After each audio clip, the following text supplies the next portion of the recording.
Hello everyone, कैसे हो आप सब। आई होप सब लोग बहुत बढ़िया से होंगे। गाइस, आज मैं सिखाने वाली हूँ आपको प्रोजेक्टेड बैलेंस शीट किस तरीके से बनाई जाती है। बहुत सारे क्लाइंट्स आपके पास होंगे जिनको सीसी लिमिट के लोन चलते होंगे और बैंक्स उनके लिए प्रोजेक्टेड बैलेंस शीट आप लोगों से मांगता है। तो प्रोजेक्टेड बैलेंस शीट मैं आप लोगों को बनाना सिखाऊंगी, step by step live process. यहाँ पे हम 5 सालों की प्रोजेक्टेड बैलेंस शीट को एक साथ बनाएंगे इस एक्सेल फॉर्मेट के अंदर। देखिए, फॉर्मेट का लिंक मैंने नीचे डिस्क्रिप्शन बॉक्स में दिया हुआ है, वहां से आप जाकर के फॉर्मेट डाउनलोड कर सकते हैं। आपको यहाँ पे करना क्या है, देखिए आप लोगों ने यहाँ पे मैंने 31 मार्च 2027 लिखा हुआ है, 2026 की बैलेंस शीट आप लोगों ने बना ली होगी। ठीक है, अब आप लोगों को इसमें करना क्या है, यहाँ पे देखिए ये जो नाम है, आपको सबसे पहले अपने ऑर्गेनाइजेशन का नाम लिखना है। जैसे मैं यहाँ पे लिख देती हूँ मेजर्स राम एंटरप्राइज। ठीक है जी, मैंने यहाँ पे नाम लिख दिया। देखिए मैंने यहाँ पे नाम लिखा है राम, तो यहाँ पे हर एक शीट के अंदर जितनी भी आपकी बैलेंस शीट्स हैं, हर एक शीट के अंदर यहाँ पे नाम ऑटोमेटिकली इसका रिवाइज हो जाएगा। अब यहाँ पे आपने लिखना है प्रोपराइटर का नाम। प्रोपराइटर का नाम आप यहाँ पे लिखेंगे, प्रोपराइटर का नाम फॉर एग्जाम्पल रामदेव है। जैसे ही आपने प्रोपराइटर का नाम रामदेव किया, देखिए हर एक शीट के ऊपर रामदेव हो जाएगा। तो बिल्कुल लेस एफर्ट्स आपके लगने वाले हैं इस एक्सेल शीट के अंदर। यहाँ पे आपको डालना है एड्रेस ऑफ द फर्म। मैं यहाँ पे सोनीपत लिख देती हूँ, 131301 मैंने पिन कोड लिख दिया। तो हर एक पेज पे ऑटोमेटिकली ये चेंज हो जाएगा। देखिए यहाँ पे ऑटोमेटिकली चेंज हो गया। यहाँ पे आप लोगों को कुछ नहीं करना। अगर कल को आप डेट चेंज करना चाहें तो कर सकते हैं। अगर आप 28 की बनाएंगे तो ऑटोमेटिकली यहाँ तो 28 की आ जाएगी, बट आगे नेक्स्ट फर्दर ईयर्स में आप इसको चेंज करना चाहें तो इस 27 की जगह आप 28 कर देंगे, 28 की जगह 29 कर देंगे। फिलहाल जो इस ईयर में हमारे पास प्रोजेक्टेड बैलेंस शीट बनेगी वो इसी ईयर की बनने वाली है, तो ये आपको चेंज करने की ज़रूरत नहीं है। नेक्स्ट, अब सबसे पहले हमें क्या डालनी है, हमें ओपनिंग फिगर्स यहाँ पे डालनी है। जैसे कि जो आपकी 31/3/2026 की बैलेंस शीट बनी होगी उसके अंदर आपका जो भी क्लोजिंग स्टॉक आया होगा, यानी 31 मार्च 2026 का जो क्लोजिंग स्टॉक है वही 1 अप्रैल 2026 का ओपनिंग स्टॉक होगा। तो यहाँ पे ओपनिंग स्टॉक आप लोगों को जितना भी है वो एंटर कर देना है। क्लियर। नाउ, पिछले साल जो आपकी सेल थी, फॉर एग्जाम्पल पिछले साल की सेल आपकी कितनी थी, 48,65,000 ये सेल आपकी थी। इस बार की सेल आपकी क्या होगी, पहले से ज्यादा आप लोगों को दिखानी है। एक तो आपने ये बात ध्यान रखनी है, फर्स्ट आपने क्या ध्यान रखना है कि पहले से ज्यादा सेल दिखानी है। दूसरा आपको ये ध्यान रखना है कि जो आप सीसी लिमिट ले रहे हो, किसी भी बैंक से ले रहे हो, सीसी लिमिट यहाँ आपको दिखानी है। किसी भी बैंक की आप सीसी लिमिट लें, डजेंट मैटर, आपको पहले सीसी लिमिट को कंसिडर करना है। फॉर एग्जाम्पल आप लोग 10 लाख की सीसी लिमिट ले रहे हैं, 10 लाख की हमने यहाँ सीसी लिमिट लिख दी। जितनी सीसी लिमिट रखी है, बैंक्स क्या देखते हैं कि एटलीस्ट 5 टाइम्स उसकी सेल आप लोगों के पास आनी चाहिए। कुछ एक बैंक्स जो है वो 4 टाइम्स पे भी अलाउड कर देते हैं, बट मैक्सिममली बैंक ये देखते हैं कि आपकी सेल कम से कम 5 गुना ज़्यादा होनी चाहिए। क्लियर। तो आप लोगों को यहाँ पे सेल अपनी दिखा देनी है, which should be more than 5 times, और इसके हिसाब से आपको अप्रोक्सीमेटली आइडिया भी हो जाएगा कि आपकी 5 टाइम्स सेल यहाँ पे आ जाएगी। परचेज के ऊपर भी हमने ऑलरेडी फॉर्मूले लगाए हुए हैं, अप्रोक्सीमेशन के अकॉर्डिंग आपके पास परचेज ऑटोमेटिकली आ जाएगी। क्लोजिंग स्टॉक आपको अपने प्रॉफिट के अकॉर्डिंग मैनेज कर लेना है, और ध्यान रखिएगा क्लोजिंग स्टॉक जो है इस ओपनिंग स्टॉक से तो ज़्यादा ही आपको मेंटेन करके चलना है। अगर आपके पास जीएसटी नंबर है तो ऑब्वियसली आपके पास कैलकुलेशंस होंगी कि अप्रोक्सीमेटली कितने % क्लोजिंग स्टॉक आपके पास बच जाता है। Clear. Bank interest, bank interest एक तो आपने सीसी लिमिट कौन से मंथ में लिए, कितने मंथ तक यूटिलाइज की। फॉर एग्जांपल आपके पास इसका इंटरेस्ट कितना है, 12% इंटरेस्ट है। क्लियर। तो आप लोगों को क्या करना है, इसका इंटरेस्ट आप लोगों को कैलकुलेट करना है। 1,20,000 का इंटरेस्ट आ गया। अब इसमें से आप कंप्लीट को तो यूटिलाइज करोगे नहीं कि एवरेजली बेसिस पे हम लोग सीसी लिमिट से पैसा निकालते हैं, कभी कितना निकलता है, कभी कितना निकलता है, तो उसके अकॉर्डिंग आपको अपने बिहाफ पे इंटरेस्ट डाल देना। बट ध्यान रखिएगा इस 1,20,000 से ज़्यादा का इंटरेस्ट आप लोगों के पास नहीं आना चाहिए। ट्रांसपोर्टेशन एक्सपेंसेस, ये एक्सपेंसेस के नाम आप अपने अकॉर्डिंग चेंज भी कर सकते हो। आपका जो भी बिजनेस है उसमें जिस टाइप के एक्सपेंसेस आपके रहते हैं, जैसे आपके ट्रांसपोर्टेशन के नहीं रहते हैं, आपके कंसल्टेंसी के चार्जेस ज़्यादा रहते हैं। क्लियर। तो आप यहाँ पे कंसल्टेंसी एक्सपेंस लिख सकते हो, या कोई अदर एक्सपेंस आप यहाँ डालना चाहो तो वो लिख सकते हो। बट ध्यान आपको रखना है कि सेम नेचर के एक्सपेंसेस आपने आगे वाली बैलेंस शीट्स में भी डालने हैं। क्लियर। अब यहाँ पे आपको क्या करना है, यहाँ पे अपने शॉप एक्सपेंसेस आप लोगों को लिख देने हैं, जितने भी आपके शॉप एक्सपेंसेस हैं। यहाँ पे मैं अभी फिलहाल ट्रांसपोर्टेशन एक्सपेंसेस ही लिख रही हूँ, 52,400 आपके ट्रांसपोर्टेशन का खर्चा आ रहा है। शॉप के एक्सपेंसेस फॉर एग्जांपल आप लोगों के पास 3,58,600 आपके पास आ गया। 4,80,000 की सैलरी आ गई आप लोगों के पास।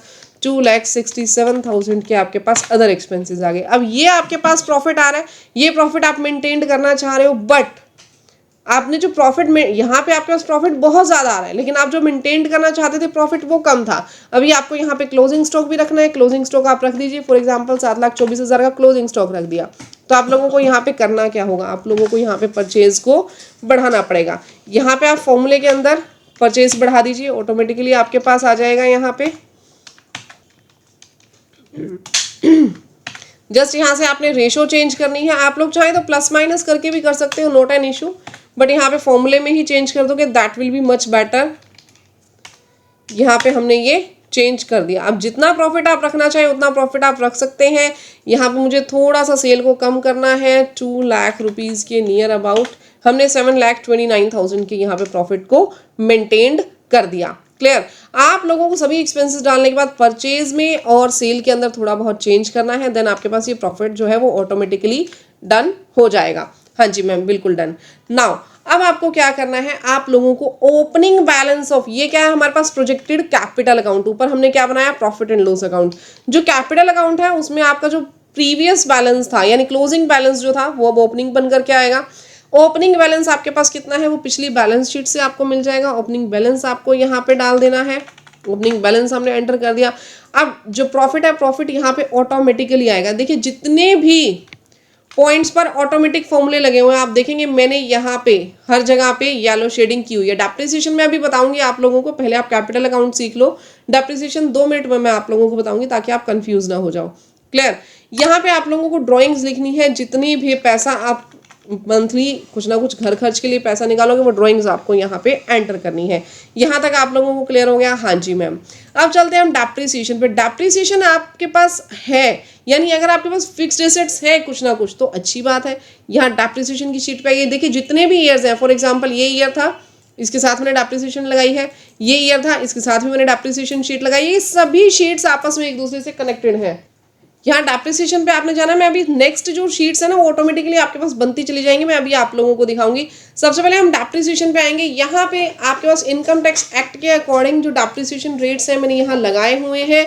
अगर एसेट्स आपके पास कोई और अलग है तो आप यहाँ पे ऐड ऑन कर सकते हैं, इनकी जगह नाम चेंज कर दीजिएगा या फिर यहाँ पे ऐड करके आपको उसका नाम लिखना है। ये आपको जो फॉर्मूले हैं यहाँ पे फॉर्मूले लगे हुए हैं, इनको सिलेक्ट करके जस्ट Ctrl+D प्रेस कर देना, उसके ऊपर भी फॉर्मूले ऑटोमेटिकली लग जाएंगे। आपको इसमें और कुछ नहीं करना। क्लियर। नाउ अब आप लोगों के पास फॉर एग्जांपल जो फर्नीचर है, फर्नीचर 50,000 का है। जितने नाम नहीं है वो बाकी के नाम यहाँ से हाइड कर दीजिएगा, ध्यान रखना है आपको। 35,000 का मोबाइल है। कंप्यूटर है आपके पास 80,000 का। क्लियर। ये आपको लिखे रहने देना है, बाकी जो है आप लोग इसको हाइड कर देना, जितनी भी रोज हैं डिलीट करना चाहो डिलीट कर देना। क्लियर।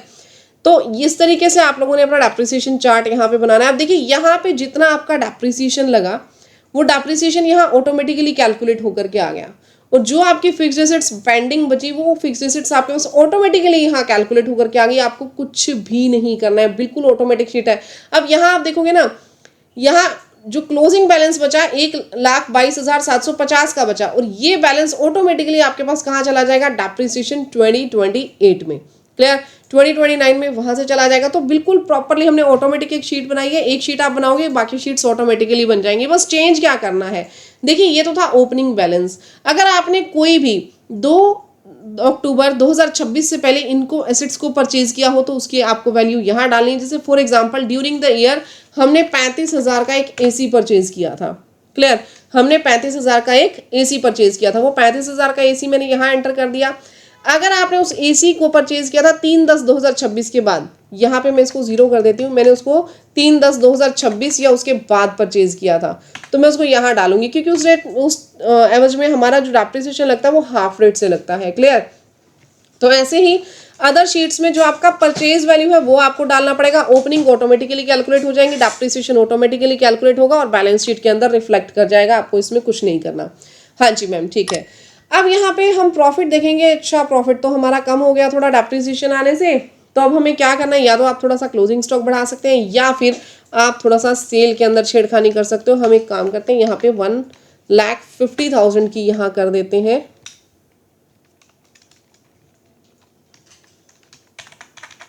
टू लाख 50,000 हमने यहाँ पे 50,000 का और हमने माइनस कर दिया परचेज, हमारे पास प्रॉफिट कितना आ गया, 7,34,000। ऑटोमेटिकली यहाँ रिफ्लेक्ट हो गया। ये जो हमारे पास बैलेंस बचा कैपिटल अकाउंट का, ये ऑटोमेटिकली आपके पास यहाँ पे आ जाएगा बैलेंस शीट के अंदर। अब आपको करना क्या है, ध्यान से मेरी बात सुनिएगा।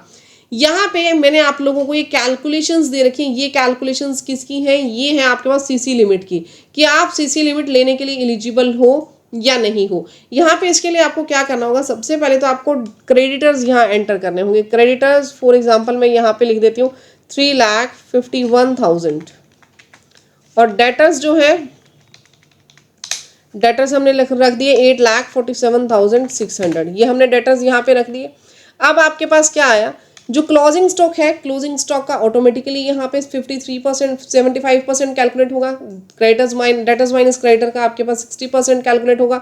अब इस हिसाब से आपके पास जो मार्जिन है अभी नेगेटिव है, तो ये मार्जिन आप लोगों को पॉजिटिव करना बहुत ज़रूरी है। पॉजिटिव करने के लिए मैं क्या करती हूँ, इसको 10 लाख का कर देती हूँ। अभी भी आपके पास नेगेटिव है, थोड़ा सा आप ऊपर से क्लोजिंग स्टॉक बढ़ा सकते हैं। यहाँ पे हम क्या करते हैं, इसको हम लोग 2 लाख कर देंगे और यहाँ पे 50,000 इसके इंक्रीज कर देंगे, 7,74,000। प्रॉफिट आपके पास सेम रह गया। ये मार्जिन अभी भी आपके पास नेगेटिव है, आप इसको थोड़ा सा और बढ़ा दीजिए, इसको हम 11 लाख का कर देंगे।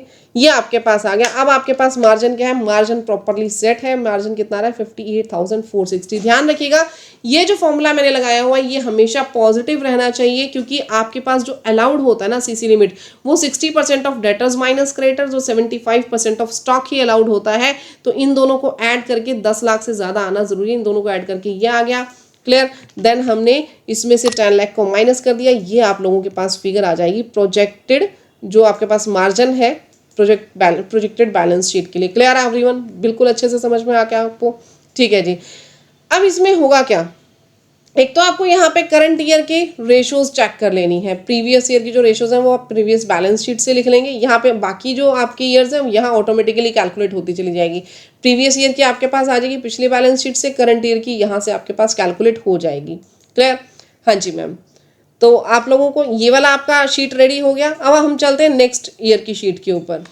नेक्स्ट ईयर की शीट पे हम लोग आ चुके हैं। नेक्स्ट ईयर की शीट पे जाने के बाद देखिए सेल्स जो है, सेल्स के ऊपर हमने ऑलरेडी फॉर्मूला लगाया हुआ है। अगर आप थोड़ा कम ज़्यादा करना चाहें तो यहाँ पे प्लस माइनस करके आपको F2 प्रेस करना है, प्लस माइनस करके यहाँ पे थोड़ा सा कम ज़्यादा कर सकते हो, जो भी आप चाहते हो।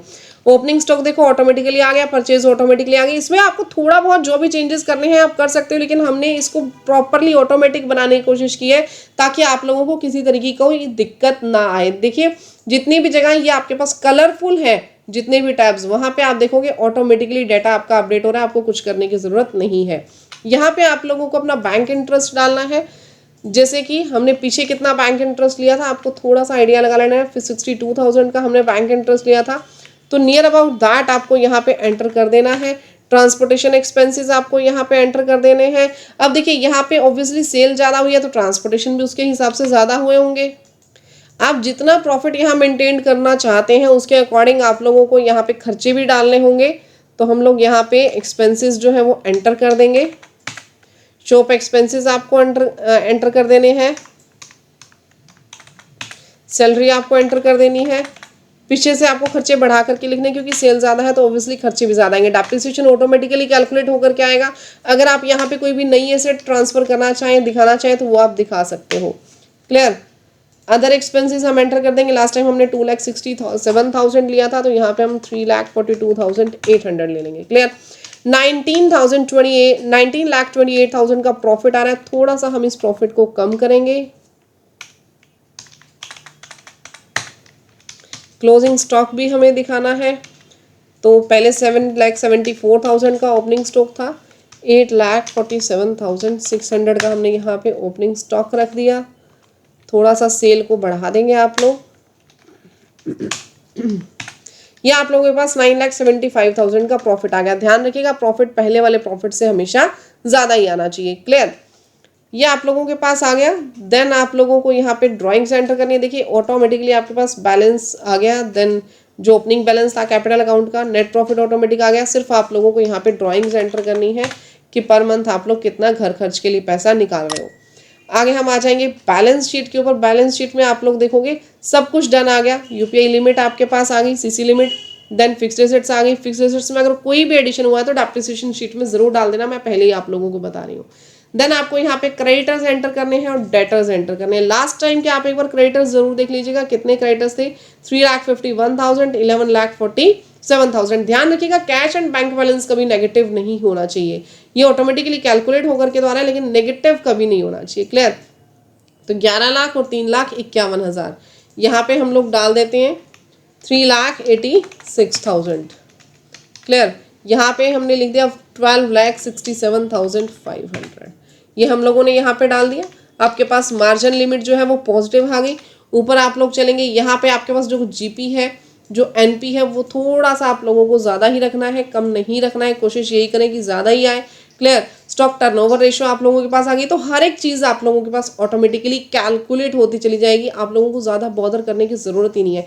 फॉर्मेट का लिंक मैंने नीचे डिस्क्रिप्शन बॉक्स में दिया है, आप वहाँ से फॉर्मेट डाउनलोड कर सकते हो। आप लोग हमसे पेड सर्विसेज लेना चाहें, हम लोग भी पेड सर्विसेज आपको प्रोवाइड कर देंगे। प्रोजेक्टेड बैलेंस शीट बनाने से रिलेटेड नीचे कॉन्टैक्ट नंबर दिया है डिस्क्रिप्शन बॉक्स में, आप उस नंबर पे कांटेक्ट कीजिए और हमसे भी सर्विसेज ले सकते हो इस चीज़ के रिगार्डिंग। हम लोग आपको बिल्कुल प्रोफेशनल सर्विसेज देंगे प्रोजेक्टेड बैलेंस शीट से रिलेटेड। नाउ अब आपको इसी तरीके से जो आपके पास 31/3/2029 का डाटा है वो डाटा भी प्रिपेयर करना है।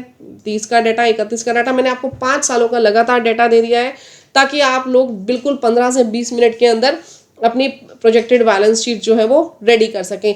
गाइस अगर वीडियो अच्छी लगी हो तो वीडियो को लाइक, चैनल को सब्सक्राइब जरूर कीजिएगा। बस माइनर चेंजेस इसमें आप लोगों को करने हैं। जैसे ही आप यहाँ पे अपना पिछला डाटा अपडेट करेंगे ऑटोमेटिकली अगला डाटा आपका अपडेट होता चला जाएगा। देखिए जैसे मैंने यहाँ पे क्लोजिंग स्टॉक अपडेट किया था तो यहाँ पे भी ऑटोमेटिकली आपका ओपनिंग स्टॉक में जो है वो अपडेट हो गया। आप जैसे यहाँ क्लोजिंग स्टॉक अपडेट करेंगे 30 में भी आपके पास जो आपका ओपनिंग स्टॉक है वो अपडेट हो जाएगा। तो अगर आप लोगों को वीडियो अच्छी लगी ना तो प्लीज़ वीडियो को लाइक और चैनल को सब्सक्राइब जरूर कीजिए। कमेंट सेक्शन में बताइए वीडियो आप लोगों को कैसी लगी। हमारी सर्विसेज चाहिए, हमसे सर्विसेज ले सकते हैं। और अगर आपको अदर किसी टॉपिक पे हमसे वीडियो चाहिए तो कमेंट सेक्शन में बताइए, मैं ज़रूर कोशिश करूँगी जल्द से जल्द आपको वो वीडियोज़ प्रोवाइड करवाने का। बहुत टाइम से बच्चों की डिमांड आ रही थी कि मैम हमें आप एक्सेल फॉर्मेट के अंदर प्रोजेक्टेड बैलेंस शीट सिखाइए, तो आज हम वीडियो लेकर के आए हैं। अब आपका सपोर्ट हमारे लिए बहुत ज़्यादा इंपॉर्टेंट है, तो प्लीज़ सपोर्ट ज़रूर कीजिएगा। Thank you.